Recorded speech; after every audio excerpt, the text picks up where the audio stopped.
Welcome to the Therapeutic Food Solutions podcast. I'm your host, Marian Mitchell. I'm an integrative nutrition health coach, therapeutic diet expert, and founder of The Road to Living Whole.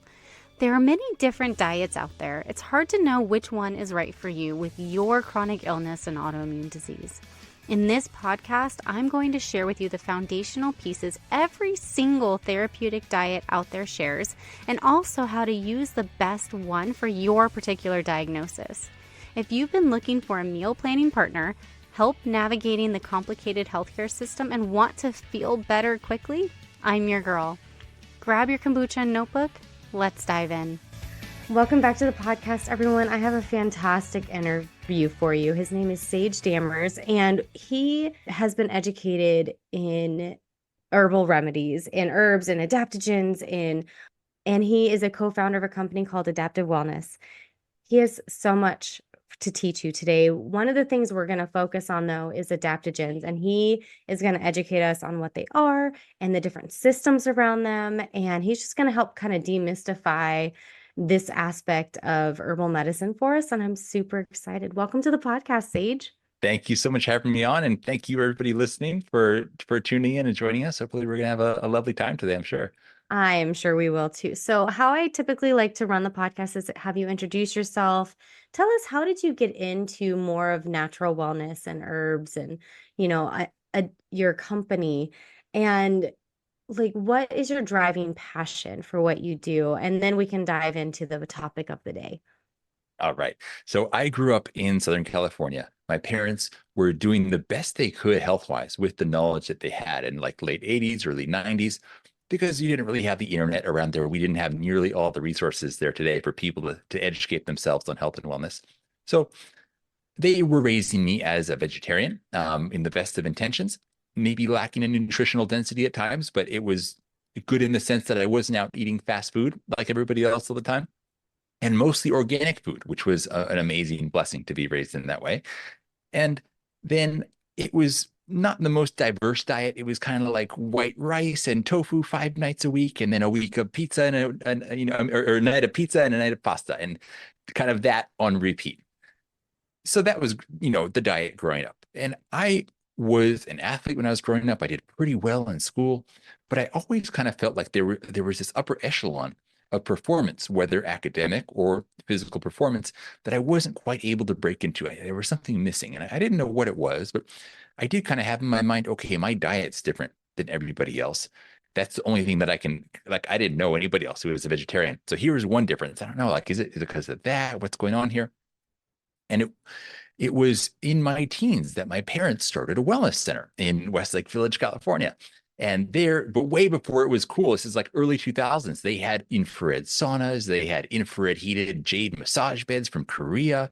They had kind of this little mini superfood kitchen where they were selling superfoods and some supplements, and they had a naturopath working there. And so this is an incredible blessing just to be able to grow up around this. I was the oldest of three sons, so naturally I'm there working the front desk. And I would see people come in. Most of the customers were, I would say, ranging from age 45 to 65.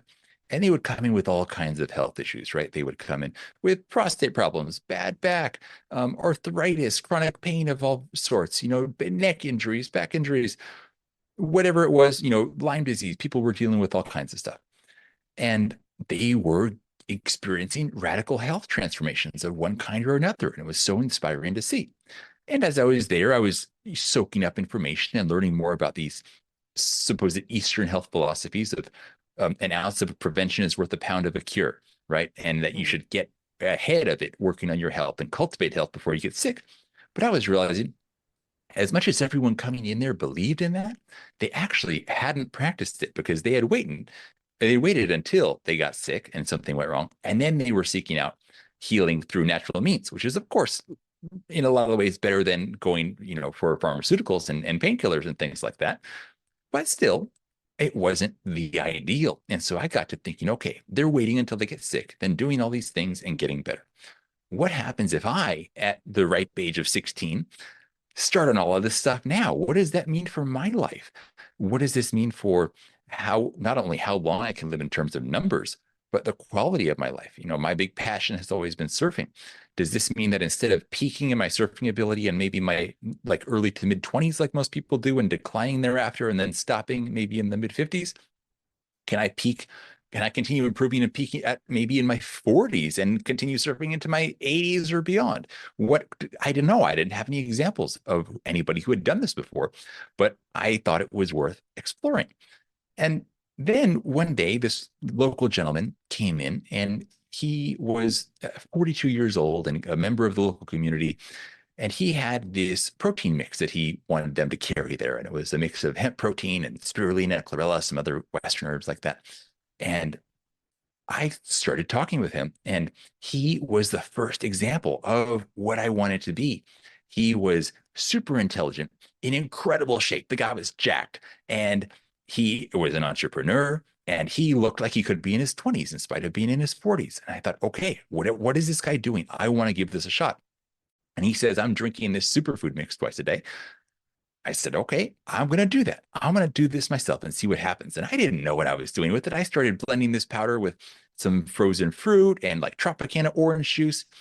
And it tasted so bad that at first I could barely drink it. And I would take a straw and put the straw all the way to the back of my mouth and just suck this thing down because I didn't want to have to taste it. I was just trying to bypass my tongue. But what I started noticing soon is I would feel this incredible high afterwards, this incredible mental clarity that I had never felt before. And now I started thinking, if this has been out there all this time, what else have I been missing out on?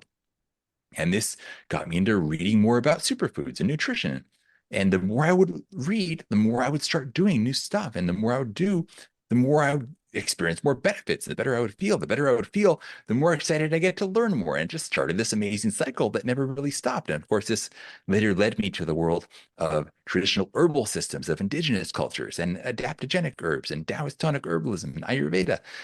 And so I started just feeling better and better and better. And naturally, you can only go into doing something like this for so long. That's radically benefiting your own life before you want to start sharing it with those you care about and with your friends, your family, your community. The problem was my community was my college friends. They were partying 5 nights a week, and they weren't exactly interested in anti-aging and longevity. And so I didn't say anything to anybody. They knew I was doing some different stuff because I would show up to a party with my herbal elixir instead of drinking alcohol. And they like didn't really want to hear about it, but they were still my friends. And but they knew I was kind of on a slightly different wavelength. But eventually we were on a surf trip in Costa Rica with 4 good friends of mine. And I brought my little magic bullet blender with me, and I was in the corner of the hostel blending up these elixirs before going out to surf for a few hours. And they would come in after surfing for 2 hours and be hungry and want to rest and just chill out. I would say, no, the waves are great. Let's stay out here for 4, 5, 6 hours. And they noticed now the tables had turned.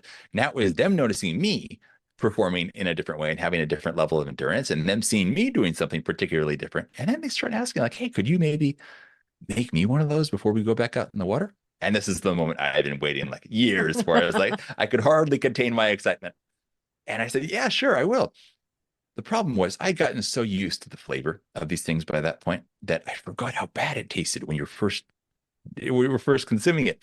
And out of the 4 of them, 3 of them were puking within 5 minutes because they were so toxic. They also had so many toxins in their body from alcohol, drugs. It was like the peak of the opioid epidemic, and they were all thoroughly enjoying that in the party scene.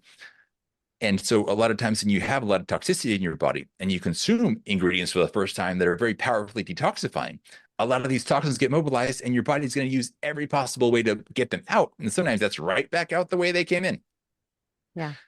But this made me realize, okay, I didn't do this right. If I'm going to really have a beneficial impact on those around me, more than just enjoying this myself, I'm going to have to figure out. And I had this vision and I didn't know how I was going to achieve it, but I had the idea.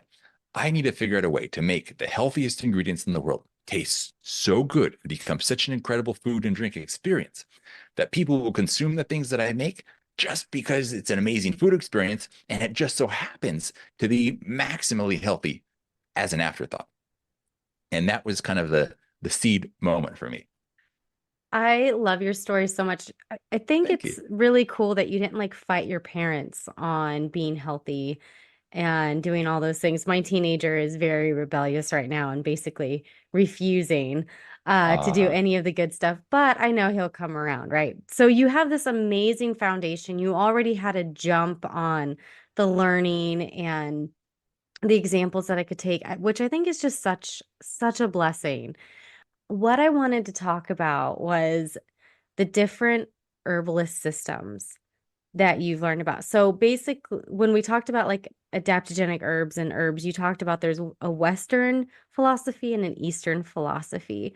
Um, and I think that that's going to be key for a lot of people who are being introduced to herbal medicine, maybe for the first time in this way. I mean, obviously, we hear, different things can help us, and it's very almost individualized in American culture, right? And you really just don't even know where to start. So maybe could we talk about like you've studied under some amazing experts. So can you separate or explain the differences between Western and Eastern with it when it comes to herbs? Sure. And there's many subcategories to herbalism, just like you could look at any cultures around the world. And oh, you have a very different food culture or even herbal culture in somewhere like Italy compared to like Scandinavia. And you just have, as you go around the world, different availabilities of different herbal compounds. You might have certain kinds of things that are very abundant in one region, and then they just don't exist somewhere else. So it wasn't possible to be incorporated. And you see that in diets around the world as well.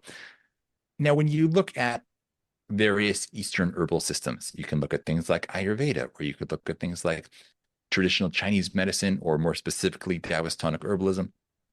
And you compare them with European or what we might call Western herbalism. In Western herbalism, you see things being used like, some examples of chicory root, dandelion, marshmallow, mint, ginger, things like this. And a lot, and many, many others, right? It's an extensive system. But these herbs tend to be, they're used in formulations or alone, but they tend to be used more as, you say, herbal remedies, where, okay, you have something wrong with you, and then here's the herbs that you're going to do to try to get you back to a better place. And that certainly exists in these other cultures as well. You see this in China, you have three classes of herbs, basically. You have the poisons, which are herbs that you reserve just for your enemies. They will poison them. And then you have what are called the inferior herbs. And basically, a great deal of European Western herbalism is made up of what they would call inferior herbs, because these are herbs that you take for a short to moderate period of time to treat a particular disease or ailment. But then you stop taking them because long term, there could be some unwanted side effects. They're not made to be taken forever. And then you have the elite class of herbs, the tonic herbs. These are herbs that are meant to be taken in small amounts daily over the course of your lifetime. And while they can have some effects at treating certain diseases and ailments, they also are first meant to build this foundation of health upon which you can construct an extraordinary life. They are working to build what they call your three treasures. So in the Taoist system, they say that your health is made up of the three treasures. And they use a metaphor of a candle to describe these. Personally, I like to use for most people these days the metaphor of finance. So in their system, they would say that you have the first treasure, the jing, and this they say is the wax and the wick of your candle. And in the financial system, this would be your trust fund and your savings account. And what this is, the jing is an energy that you inherit from your parents. It's your deep core reserve vitality. Some people inherit more. Some people come in with a big fat trust fund. And some people, you just got to work for yourself and make ends meet. And so with your jing, some people's parents lived and ate healthier, and they come from a background where they would, or were more recently anyways, perhaps eating their traditional diet and hadn't yet shifted so a long ways back onto the Western processed food diet.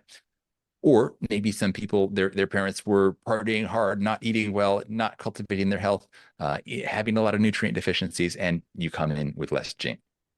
You can't control what you come in with. You can only build from there.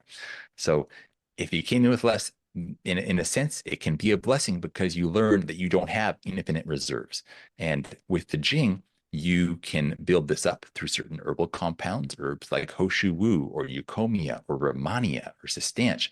In the Ayurvedic world, you have Shilajit is a great Ojas tonic, they would call it, but that's their version of Jing. In Ayurveda, you have essentially their own version of the three treasures. They recognize this as well. They call it Ojas, Prana, and Shakti. And that's Jing, Qi, Shen, which we'll get into those next two in a moment in the Taoist system. And so the Jing, this is your reserves. And as you go through life, you use it up little by little or more at a time. And the more you're using it, the closer you are accelerating towards the end of your life. And you use it up when you're stressing, when you're not sleeping enough, when you're partying too hard, when you're not eating well, when you're taking drugs. The more you are living in an unsustainable way, the more you're tapping into those reserves. Then the second treasure is your checking account. That is your chi. And this is the flame of the candle. It's the active part of the candle.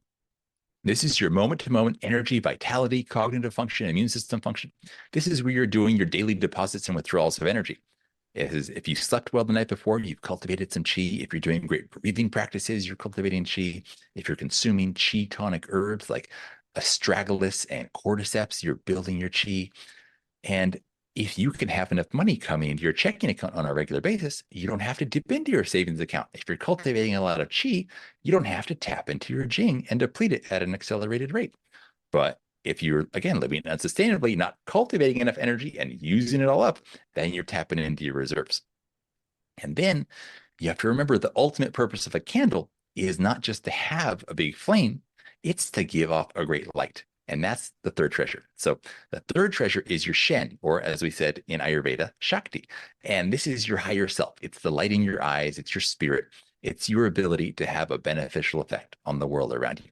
So in the financial system, if you have a great savings account, if your checking account is doing really well, what do you do next? You start a nonprofit to have a beneficial effect on others. So you can't have a great light coming off of your candle if you're just a little birthday candle. So you start building the Jing. Just like if your personal finances are in absolute disarray, you're probably not going to be able to build a great nonprofit. So you start building at the foundation. And all these three together build this foundation on which you can build this house, this life that is going to be extraordinary and not easily shaken by the winds of change and different stressors that come into our lives. I love that example very much. And I love learning that there's like different layers or different tiers of herbs. I've learned herbals from a Western standpoint. Even my exposure to Eastern medicine, it's kind of here, you can take these herbs for this problem. Right. Right. The ones that I know that typically can be taken daily are things like adaptogens. And I feel like those are an incredible resource for especially Americans today. And I don't feel like we know a lot about them. And I believe that they are incredibly beneficial, especially for those of us who are chronically ill, recovering from chronic illness, and really are just dragging and really tired and just, really trying to build up our candle, so to speak, Sure. our savings account, right? Because they got depleted for so long, because we're kind of chasing our tails, so to Yeah. speak. And I feel like adaptogens can really help with that. But I feel like they're also greatly misunderstood and people have a little bit of fear around them. So I'm hoping you can kind of demystify adaptogens for us. Sure. And the idea with an adaptogen is it's an herb that's bringing about balance in the body, it's adapting. So it's not intended to overstimulate the immune system, and it's not intended to suppress the immune system. It's not intended to stimulate you energy wise. It should be something that you can take before bed, but it should also be something that you can take in the morning. If you take it before bed, it should help you go to sleep by just feeling more peaceful. If you take it in the morning, it should help your natural energy production. And so in this and many other ways, it's about bringing about homeostasis in the body and helping you to maintain homeostasis in the face of internal and external stressors. Because as we are proceeding forward in this modern world, every new bit of technology that promises us a better and easier life seems to just bring more stress. It's like everything that's supposed to make it easier, nobody's stress has become less over the last 10 years. And so we might not be able to do anything, I should say, about all the external stressors coming our way. And nobody hears the words, oh, you need to relax, and actually gets more relaxed. It never works. It always backfires. Nobody has ever felt more relaxed after somebody told them, just chill out. But we do have this ability to do practices in our life, whether it's exercise, time in nature, meditation, and to take things internally, whether it's perhaps certain supplements like magnesium, or whether it's adaptogenic herbs that help us and help strengthen the body's own self-regulatory mechanisms. So that as we go back to our house metaphor, when you have a little bit of an earthquake happening around you, you have this strong foundation so you can kind of wobble with it and you're good. You don't get blown over, as soon as things start shaking. Or I should say knocked over as soon as things start shaking, or blown over in, a little of this breeze.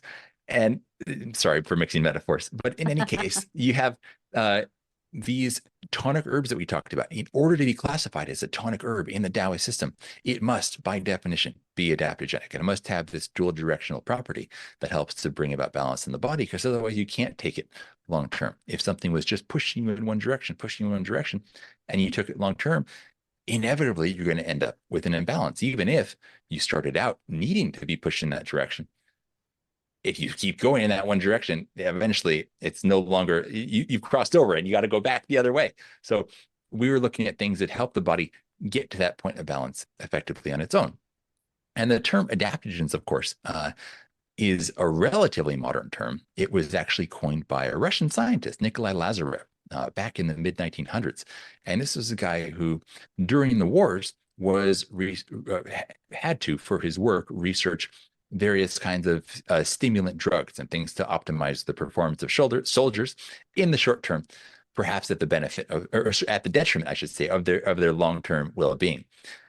However, then after the war, he got to turn his focus to what his real passion was, and he wanted to find natural solutions for performance enhancements that would have long-term benefits. And this is what brought him to the study of what he coined adaptogens, natural compounds. And the one he focused on the most is actually Siberian ginseng. And this is also known as eleuthero, people might know it. And this was something that he found that could bring about this dual directional effect. It would optimize endurance, it would optimize focus, but it could help also with stress resilience, for example. And people were having incredible benefits from it. And it was being used for military and things of that nature, but could be used by your average person as well, long-term, without deleterious side effects. So that's where the term comes from. And the idea is that it's just strengthening your body's own self-regulatory mechanisms and helping you to cultivate these three treasures to build your foundation of health. That is a wonderful example. Are you able to give us an example of what adaptogenic herbs are? Like if we were to somebody says that, what herbs can fall in that category? Sure, absolutely. So as we look at the Jing tonics, the building that core kidney adrenal energy, we actually make a chocolate that it's called 3-chart. It's got the top 6 one in there. So I'll share those, like those 6 is like a fun starting point. So you have eucomia, cordyceps, hoshu wu, brumania, and morinda, and cistanche. And some of these are a little fierier, some are a little cooler. So there is still yin and yang amongst these. And so depending on the persons, one may be more beneficial than the other, but one that tends to be quite balanced amongst those 6, and that is a great starting point for a lot of people, is cordyceps. This is a fungi, and for a long time, it could only be wild harvested because of the unique way in which it grows in nature.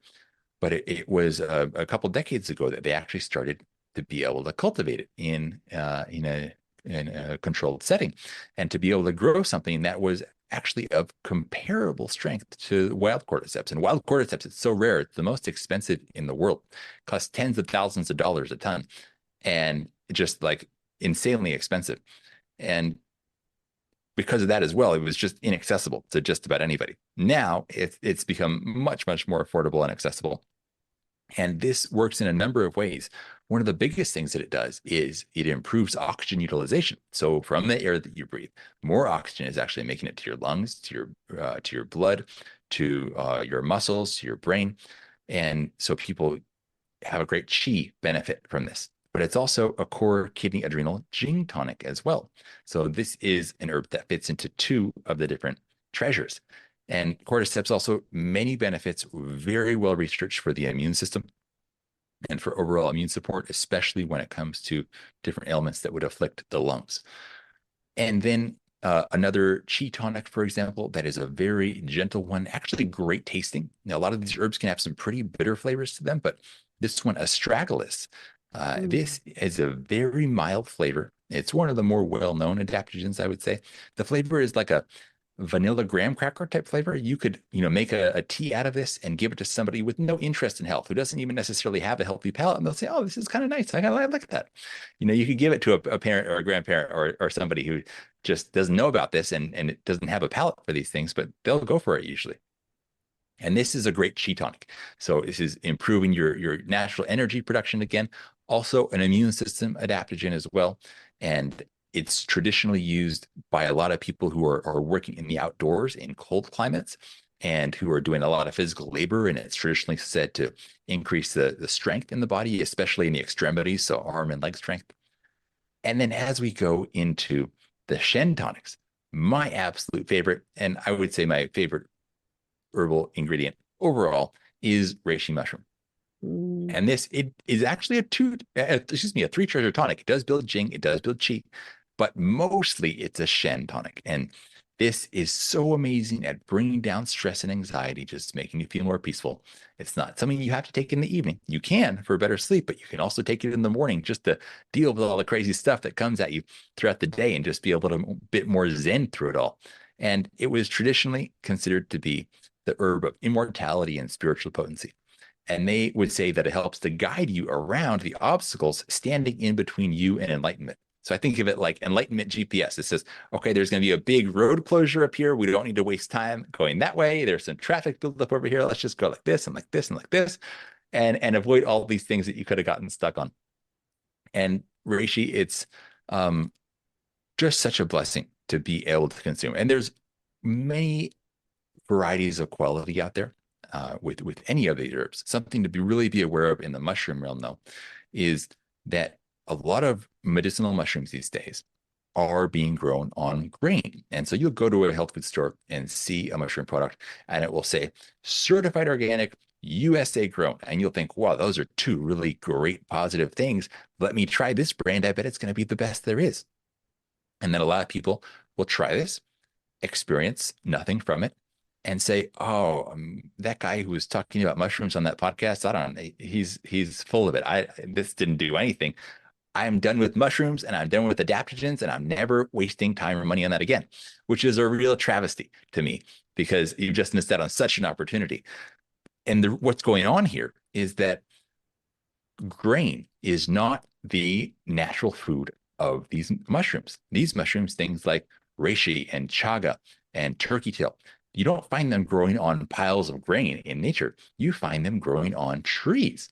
These are tree mushrooms. And if I took you off your ancestral diet, whether that's trees or whatever your ancestors used to eat, and put you onto a diet of exclusively grain, you wouldn't be the fullest manifestation of your potential self either. And so what happens here is two things. One, these mushrooms are not being often properly grown. So when you actually have third-party laboratory analyses of the final product, what's left over is mostly grain. It's like a very, very expensive grain powder and little to no actual mushroom material in there. And to what I was saying about becoming the fullest manifestation of yourself, one of the main classes of compounds found in these mushrooms, especially reishi, that give it the adaptogenic properties are the terpenes. And it doesn't produce these if you grow it on grain. You'll still get some beta glucans, which are some of the immunologically active compounds, but terpenes aren't going to be happening.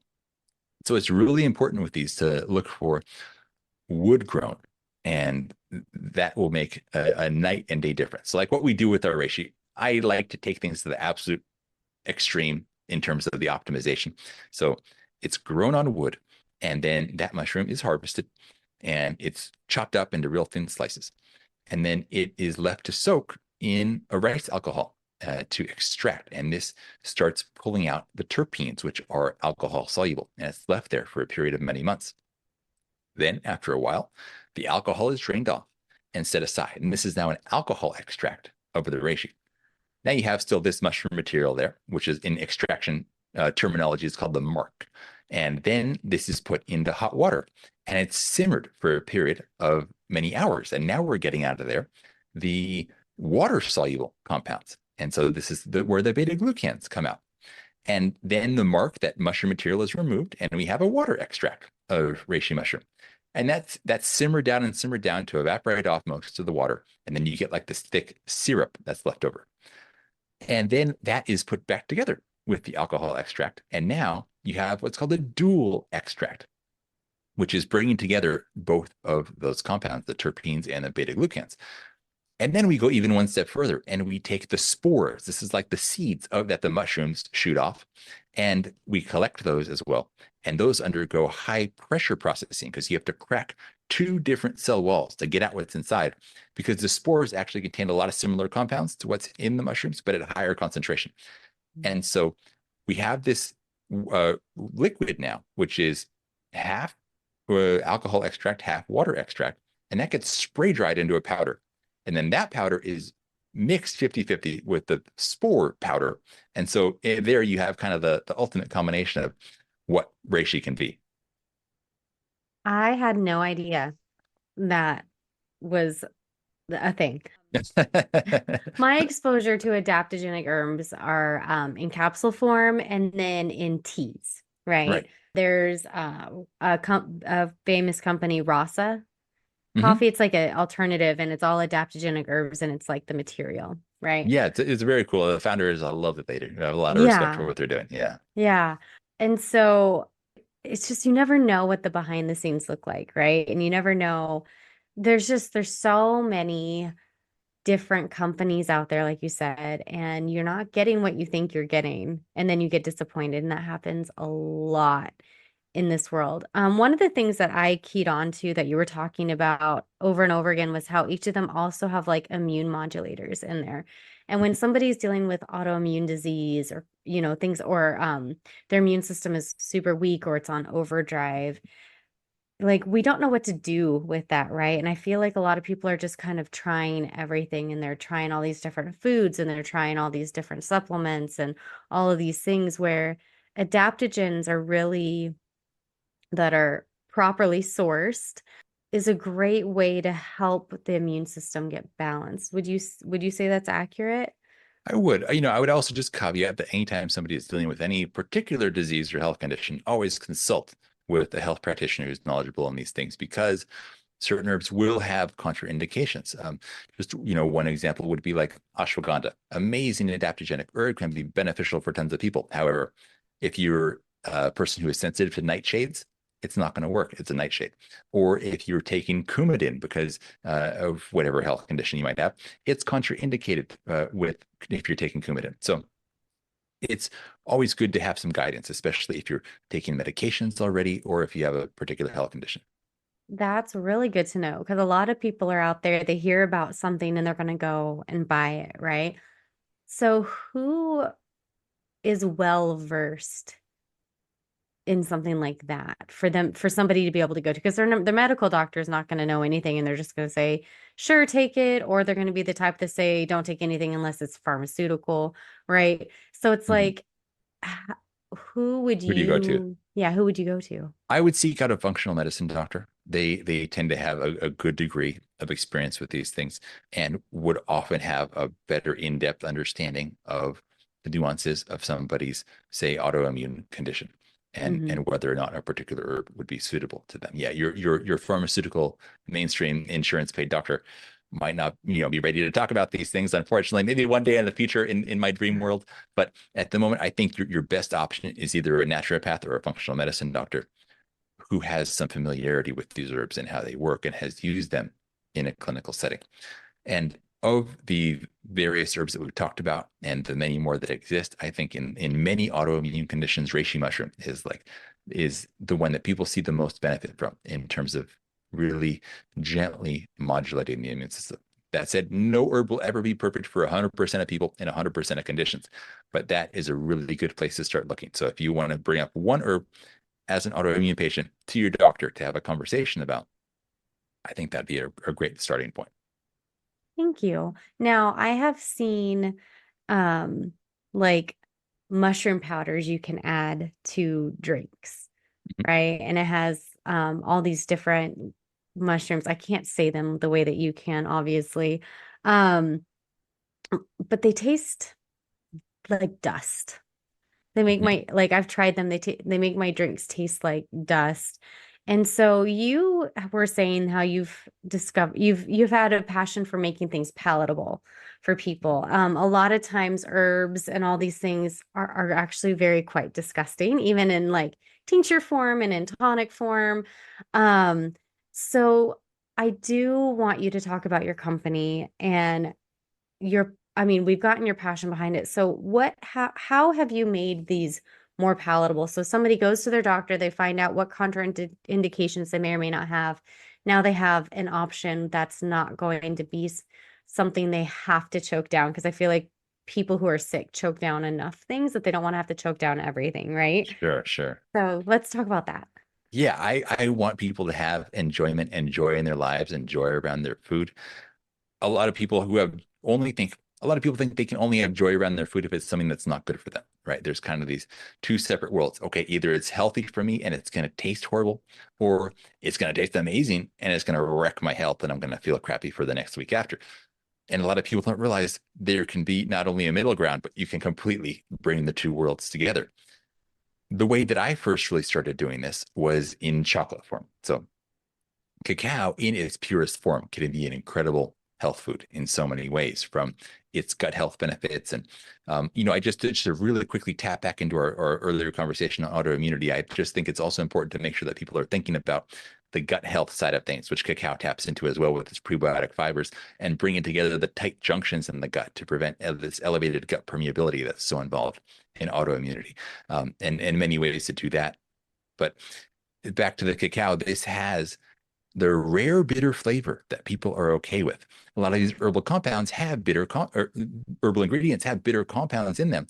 And for the most part in the West, we have had bitter compounds bred out of our food supply by selective breeding. And so we're not used to them anymore. We don't eat a lot of dandelion greens, which are, I think, probably the most bitter of the greens. We don't have a lot of bitter herbs in our food preparation. And then those bitter compounds that have been bred out, funnily enough, are typically the medicinal compounds. And then a lot of those get sold back to us in pharmaceuticals. And that's, conspiracy theory for another day. But I think we've lost the appreciation for that flavor. My girlfriend is Hungarian. She's from Central Europe. She loves the bitter flavor. She loves the sour flavors and fermented foods. Americans have not been raised to have appreciation for these things. But what I found is that, like I said, the one rare bitter flavor that somehow people are okay with is the bitter of chocolate. And so I realized I can bring these herbs into chocolate and use the purest cacao and have it be sugar free and incorporate these herbs. And people will pretty much be none the wiser that they're consuming these because the bitter of the cacao kind of camouflages in the bitter of a lot of these herbal compounds, reishi being one of the most bitter herbs that there is. And they're okay with it and it works great. Another thing that works very much positively in that way is coffee. It's one of the rare other bitter foods that people are okay with. A lot of people will not eat anything bitter ever, but they're okay with black coffee. And so same thing, like any of these can be really nicely blended in with somebody's coffee. You can add reishi to your coffee every morning. Great combination and will be transformational for your life. Just that, one thing, or you could add cordyceps or astragalus into your coffee. And so chocolate was one way that I went about it. And so I have a huge passion for medicinal chocolates. And then the other way is, okay, you can drink these herbs. And so I was really enthralled for many years with the not only the business concept, but the social concept of an elixir bar. And so many years ago, before Air One became this chain of stores that it is, and this huge, juggernaut of the health food world, it was just one small store in Hollywood. And it had this legendary elixir bar there where I worked for a number of years, creating all kinds of different recipes. And it was so cool because there was this social circle around the bar. It was like people would say it was like Cheers. And everybody there so passionate into health and could connect with other people because it gets lonely on the healthy path sometimes because in our communities and our work lives, not that many people are into this stuff. And so I loved the idea that there was a place you could go to have a drink, socialize, get healthy, and be around like-minded people. And so actually before starting Addicted Wellness, I was working doing elixir bar trainings and setups in five-star hotels in different places around the world.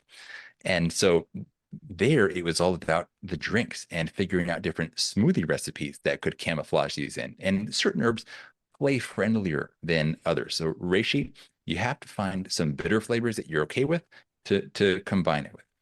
Whereas something like astragalus or cordyceps, a little bit lighter in their flavors, can go in. Even astragalus could go in something vanilla flavored or something cinnamon flavored. And so you kind of learn, okay, how does this? What does this work with? What does it taste like? How can I mix it in with this or with that?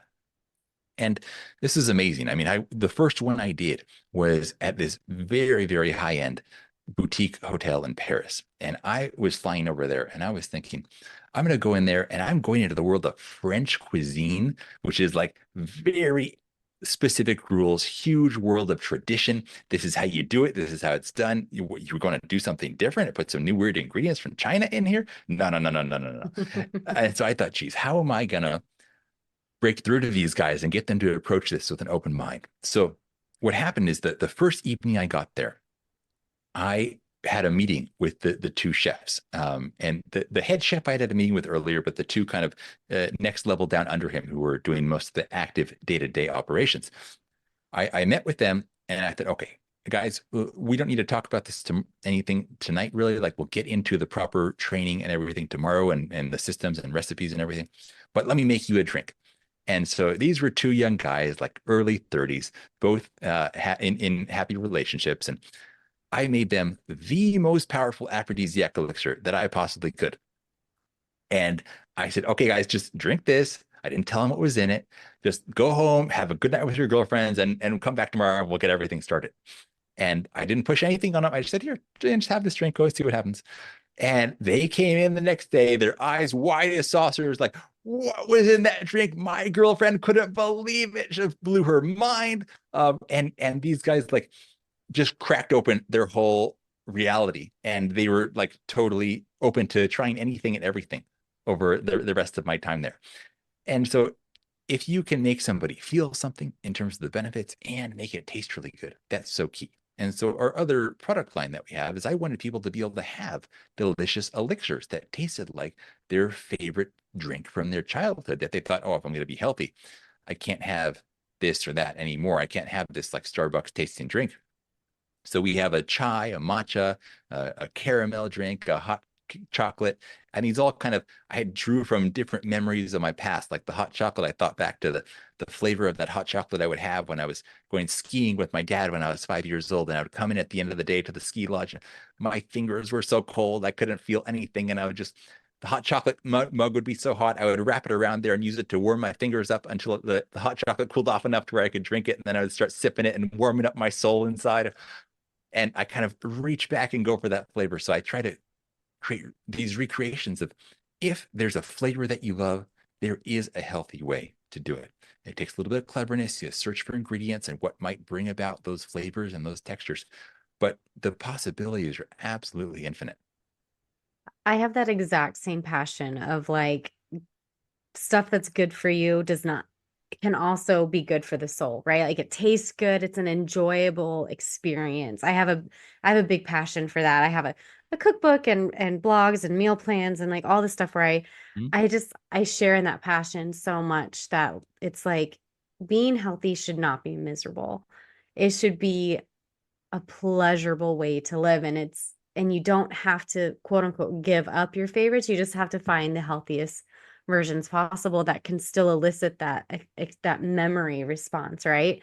I love that that is where you come from in approaching your products, because I feel like that is so rare. Not only it's some people will sacrifice quality to be able to do that, and you don't have to do that with Right. your products. And as more and more becomes available to us in the modern world, even more becomes possible as new ingredients become more easily accessible. You know, if we were going 40 years back, you couldn't get reishi mushroom, you couldn't get cordyceps. We live in such an incredibly fortunate time where we have these things at our fingertips. I mean, you can have things that not even the richest pharaoh in the history of Egypt could have. he could might have been infinitely wealthy. He couldn't get reishi mushroom. They didn't have that then. We do live in an incredible time, and the pros and cons are there's so much information, but we just don't know what to do with it. And then we don't know how to be able to get the most benefit from it. And so I love that you make that easier for people. And by coming on this podcast and talking about it, right? Like I feel like we've barely scratched the surface of herbs and herbal medicine and the way it can positively impact health. But thankfully, you have a way to kind of help people dip their toes in as Yeah. they're learning, and a safe place to be able to get products that are actually going to benefit them. I feel like so many times, like you said, they're grown on grains. They're maybe not dual extracted, or even like I think it was like triple for you, like the Right. We spores got and the the spores added in as well. Yeah. yeah. And so we have all of that. But they were grown on a medium that they're supposed to be naturally grown on, which I think is huge. And so you've given us so much information on where to start because, yeah, you like it kind of makes me think about different farming practices. And they're like, let's just grow food in a tube with water that has nutrients in it. It's not the same as something grown in soil and environment that is supposed to be, Yeah, like right? hydroponics are so fun and exciting and cool, and you see the yield that comes from it.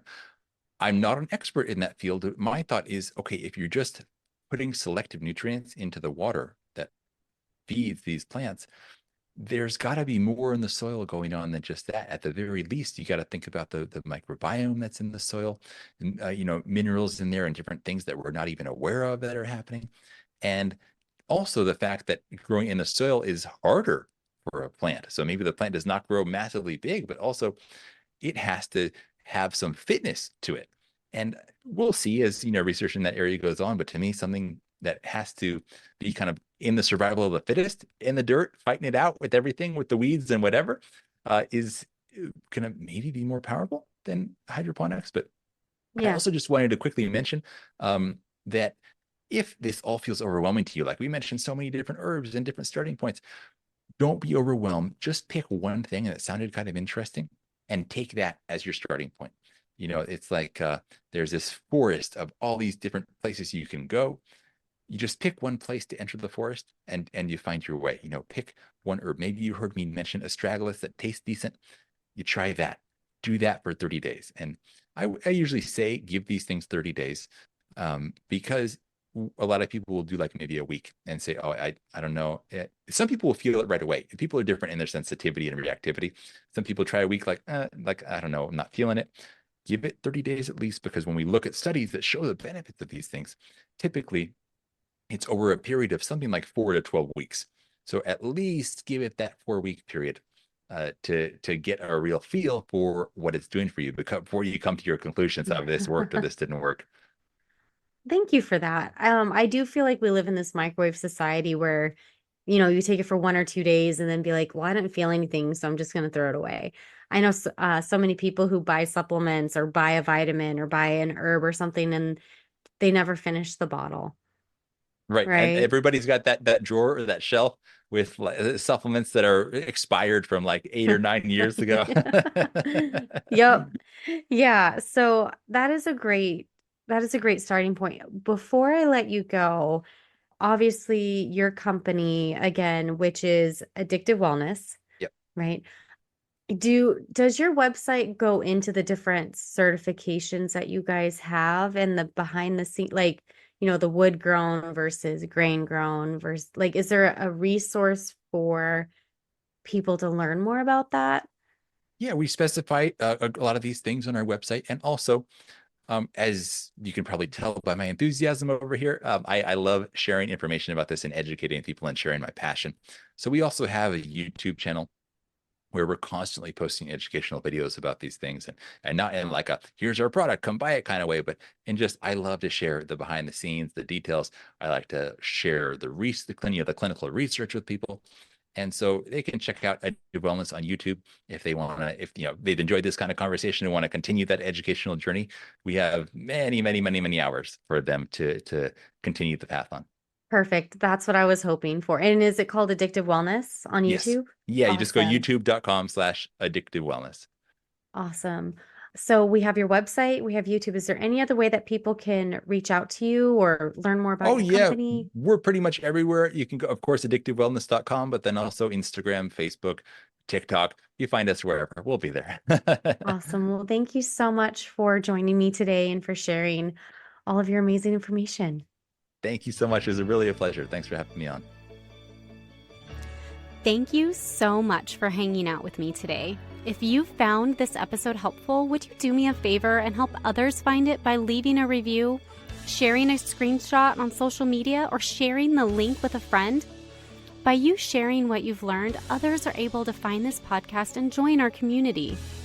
Be sure to check out my website, www.roadtolivinghole.com, for over 160 delicious recipes, a variety of meal plans, and a blog packed full of even more healthy living tips. If you'd like to learn more about how to work with me as your coach, you can schedule a free consult through www.roadtolivinghole.com/health-coaching/. Until next time, friend. Bye.